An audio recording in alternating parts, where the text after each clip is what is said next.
ఈ జన్యుశాస్త్ర ఫలితాలని అటు ఆ చారిత్రక వాస్తవాల ఆధారాలని ఈ రెండింటినీ రెండు కుప్పలుగా పెట్టుకొని వాటితో వీటిని సమన్వయం చేస్తూ మానవ జాతి యొక్క సమస్త మూలాలని వెలుగుతీసేటువంటి ఒక బృహత్తరమైనటువంటి ప్రయత్నాన్ని చేయటం జరిగింది.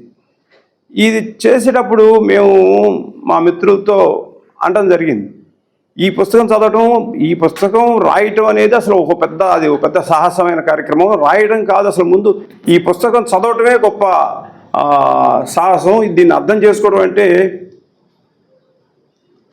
దీన్ని చదివి అర్థం చేసుకోవడం అంటే అదేం ఆషామాషి వ్యవహారం కాదు.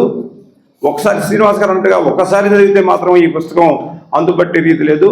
ఏదో వేగంగా ఒక లైటర్ వేలో చదివే పుస్తకం కానే కాదు. దీన్ని చాలా సీరియస్గా చదవాల్సిన అవసరం ఉంది.